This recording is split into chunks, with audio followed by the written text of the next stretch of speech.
The transfer window, where all your best players are poached for bigger wage packets elsewhere, this is the case with inform attacker Nicholas Kuhn. We will go over his story whilst going over all the latest Celtic news from the last 24 hours. But first, make sure you like this video and subscribe to the channel for more Celtic content.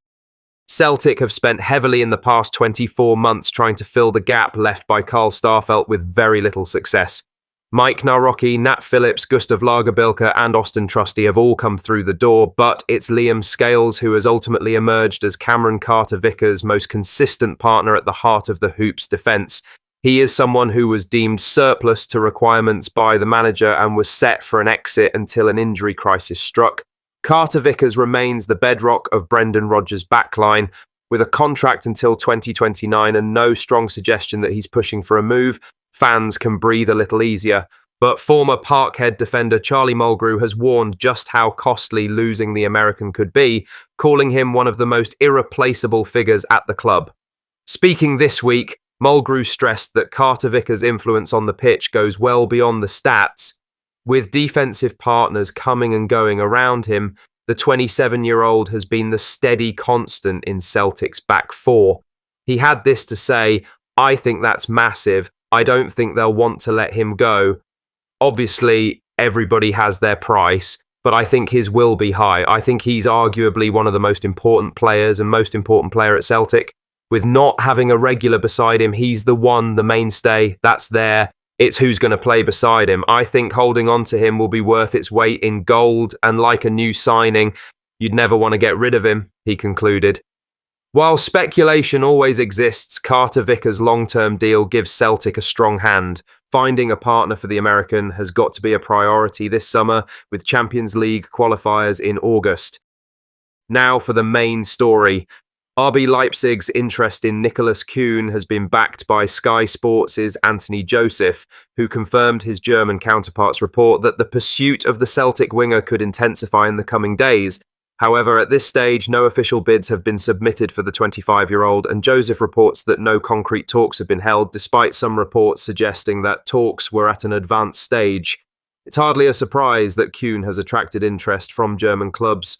He had an impressive campaign last season, registering 21 goals and 15 assists in all competitions, including key performances in the Champions League, one of which came against RB Leipzig.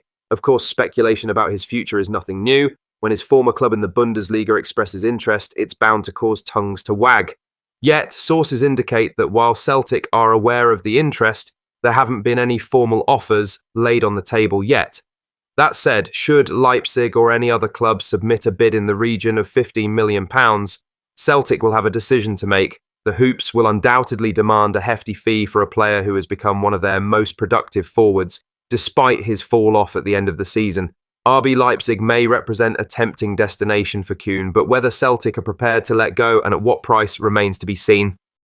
In other news, Simon Donnelly believes that if Nicholas Kuhn does leave Celtic this summer, Brendan Rodgers will have a serious gap to fill in his attacking lineup. Speaking on Clyde's Super Scoreboard, the former Celtic forward acknowledged the German's contribution, particularly in the first half of the season, and warned that replacing that output won't be straightforward. Kuhn arrived from Rapid Vienna in January 2023 and initially took time to settle, but his influence grew steadily, with the winger ending the campaign with a combined 36 goal contributions across all competitions, with RB Leipzig reportedly stepping up their interest and speculation swirling around a possible £15 million fee. Celtic may soon be forced into a decision. This is what Simon Donnelly had to say.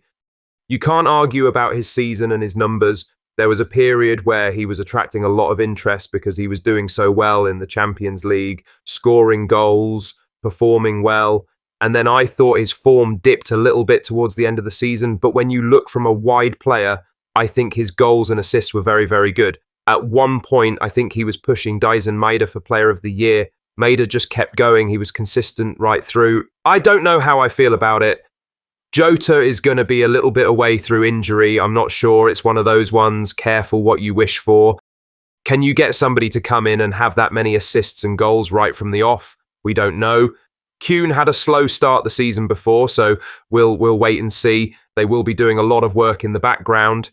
Wide players are the ones that have been linked, so they are obviously looking in that area again. Whether they know Kuhn's away, time will tell, he concluded. With Jota still recovering from injury and no clarity yet on Kuhn's future, Celtic needs some reliable attacking options, especially with Champions League qualifiers on the horizon. Celtic will also look elsewhere in their squad. It is understood that defenders and holding midfielders are on Brendan Rodgers' wish list this summer. It could be a busy transfer window for Celtic, with a lot of action expected with incomings as well as outgoings. Ben Nygren is capable of playing pretty much anywhere in attack, while Celtic are still looking at other attackers all before July rolls in. In other news, Luis Palma has stirred headlines back home in Honduras after his match-winning goal against Curaçao sparked controversy, not for the goal itself, but for the celebration that followed. The Celtic winger found the net in the 91st minute to fire Honduras into the knockout stages of the Gold Cup. But rather than bask in the moment, his reaction drew criticism from journalist Julio Cesar Cruz, who publicly dismissed Palma's importance to the national team and told him to do your job on the pitch instead of making statements off it. Taking to X, he said, "Luis Palma, you're still a nobody in the national team, so do your job, and if you're going to shut us up, let it be on the field against Panama and in the important matches for the bicolor. You've rightfully earned the criticism for your TikTok lives, so speak on the field." Palma's gesture, seemingly aimed at silencing critics, didn't go down well. The moment shone a spotlight on the pressure facing the 25-year-old who endured a mixed time at Parkhead after arriving from Aris. While capable of brilliance, his inconsistency left fans and pundits alike frustrated. Now in the spotlight again for his national side, the scrutiny continues. He responded calmly when asked post-match, acknowledging that players hear what's being said, but insisting that the team remains professional and focused.